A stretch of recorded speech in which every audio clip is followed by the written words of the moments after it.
Welcome to the TokyoBill Weekly Update, an end-of-week news brief on events in and around Japan.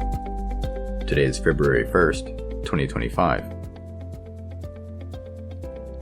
Japan's Environment Ministry announced that the pollen season has begun early this year, with cedar pollen detected in Tokyo on January 8th, marking the earliest record. A survey showed that the number of male cedar flower buds is slightly above the last decade's average, particularly high in the western Kinki region. This rise will likely lead to more people experiencing allergy symptoms like itchy eyes and sneezing. Hiroshi Saito of the Kanagawa Prefectural Natural Environment Conservation Center warns even those without previous symptoms may feel irritation and advises starting allergy medications early. Tokyo stores have already begun setting up anti-allergy products 2 weeks earlier than usual. Testing has started for a self-driving transport service in Tokyo's Odaiba district. Monet Technologies Inc., a venture involving Toyota and SoftBank, will offer this service for free to the public until mid-March.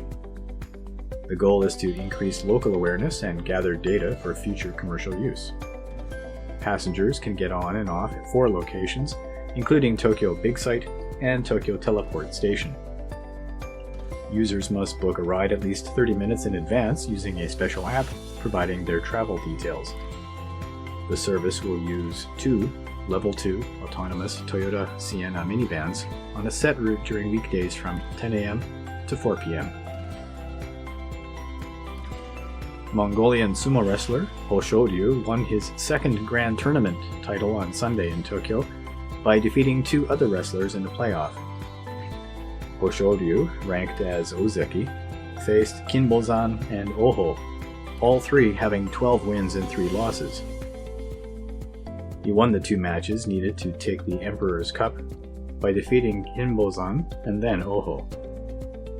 This title is his first since becoming Ozeki after winning the Nagoya tournament in 2023. The Japan Sumo Association will meet later in the week to discuss Ho Shoryu's promotion to the highest rank of Yokozuna. An expressway operator in Tokyo is considering congestion pricing to reduce traffic on the city's tollways by half by 2040. Metropolitan Expressway plans to charge higher fares during busy times and along congested route sections. New routes are also being explored, including moving part of the downtown expressway underground and adding new on- and off-ramps. In 3 years' time, most toll gates will only accept automatic payments. While congestion has decreased in some areas over the last 3 decades, traffic jams remain common in central Tokyo, especially in the late afternoon. The Keisei Electric Railway has introduced an AI-powered facial recognition ticketing system for Skyliner trains between Tokyo's Ueno Station and Narita International Airport. This system, launched on January 24th, allows passengers to avoid ticket counters by registering their facial image online and scanning their faces at gates. While it streamlines the boarding process, passengers wanting specific seats or later departing trains must still use extant ticket machines or manned gates. The initiative aims to reduce congestion at ticket counters due to increased foreign tourism, with expectations to improve travel convenience and efficiency. Also, more English-speaking staff will be available at ticket machines to assist travelers. Japanese boxers Kenshiro Teraji and Seigo Yuri Akui will face off in a flyweight world title unification bout at Tokyo's Ryogoku Kokugikan Arena on March 13th, organizers announced Monday. The 33-year-old Teraji is the current WBC flyweight champion, while the 29-year-old Akui holds the WBA belt in the same class. He became a 2-weight world champion after stepping up from light flyweight and defeating Nicaragua's Christopher Rosales in October. Akui, with a 21-2-1 record, made his second successful title defense against Thailand's Thananchai Charumphak while fighting on the same card at Tokyo's Ariake Arena. Ryogoku Kokugikan will host 2 other world title matches on March 13th, not yet listed on the schedule. Rescue efforts continued Wednesday for a man trapped in a truck inside a sinkhole in Saitama Prefecture, near Tokyo, but water and sand complicate the operation. A new sinkhole formed nearby, prompting evacuations due to an underground gas pipe. The 74-year-old man was initially able to talk, but communication was lost on Tuesday afternoon.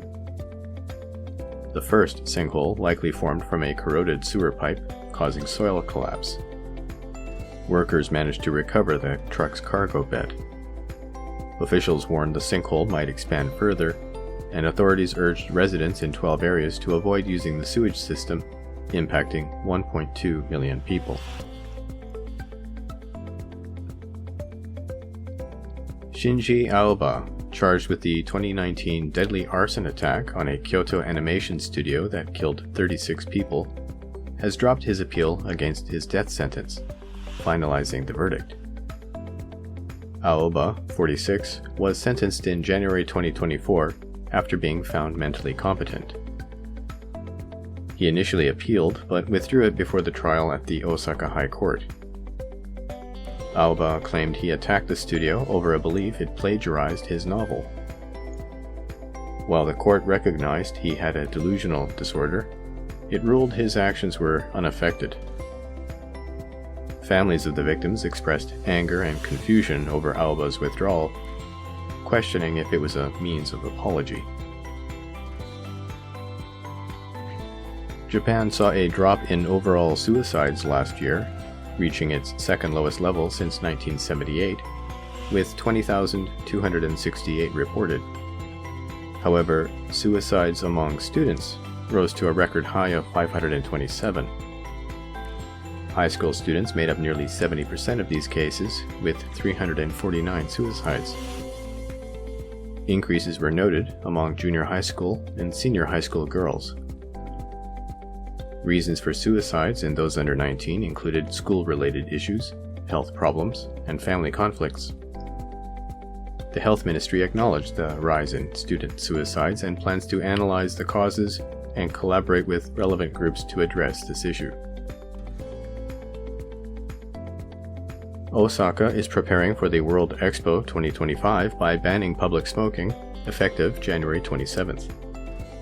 The ban covers roads, parks, and plazas, applying to both cigarettes and vapes, with fines of 1,000 yen per violators. The city aims to enhance cleanliness and improve its image as a tourist destination while ensuring health and safety standards for residents and visitors. Japan has significantly reduced smoking rates from about 32% in 2000 to 16% in 2022. Osaka's local government has also created a map showing designated smoking areas. Similar bans were previously enforced in Tokyo before the 2020 Olympics. The expo will take place from April 13th to October 13th, with the city investing 165 billion yen for the event. A JMA Research Institute survey in Japan revealed that most singles prefer store-bought meals over cooking from scratch. It found that 45% of single women and 39% of single men like to cook from basic ingredients, with older women being more inclined to cook. The survey included 1,200 singles aged 20 to 69, conducted in July 2024. Men's preference for cooking decreased with age, while women's increased. About 70% of both genders used ready-made products, but over 80% of men in their 60s preferred these, compared to less than 60% of women in that age group. The survey also noted that store-bought meals were favored for weekday breakfasts, and less so for dinners on days off. A British court has decided to extradite two men wanted by Japan for a 2015 jewelry store robbery in Tokyo, where they injured a security guard and stole jewelry worth $650,000. The Tokyo police wanted to arrest the three Britons, leading to their inclusion on an international wanted list. Earlier, a court ruled against extraditing Joe Chappelle and Kane Wright, due to human rights concerns. However, the High Court found enough evidence to proceed with the extradition, noting Japan's assurances against mistreatment during investigations. The case has been sent back to the lower court. Japan and Britain lack an extradition treaty, and no British suspect has been handed over to Japan before. A Russian court has fined the Japan Center in Sakhalin for running unauthorized educational activities as Japan's bilateral relations with Russia worsen. An inspection last September revealed the center was teaching Japanese without a proper license. As a result, a local court imposed a fine of 30,000 rubles, a little over $300. The Japanese government established several centers in 1994 to offer language courses based on agreements between the two nations. However, Russia has now decided to end these agreements, citing Japan's sanctions related to the Ukraine invasion. The Japanese consulate in Sakhalin, a Russian oblast north of Japan, mentioned that the center has not yet received the written ruling and will determine its next steps after reviewing the court's decision. Safety concerns are being revisited following the aircraft accident this week in Washington, D.C. 5 U.S. military Black Hawk helicopters are stationed at Camp Zama near Tokyo. Their main tasks including transporting important figures and responding to disasters. These helicopters frequently fly below the legal altitude restrictions in busy parts of Tokyo, including near Shinjuku Station and Tokyo Skytree. Pilots often approach the Roppongi heliport following a busy tree-lined avenue, raising safety concerns, especially with new flight paths for passenger planes from Haneda Airport sharing the airspace. The U.S. military also conducts training at Yokohama North Dock and makes frequent flights over Tokyo Bay.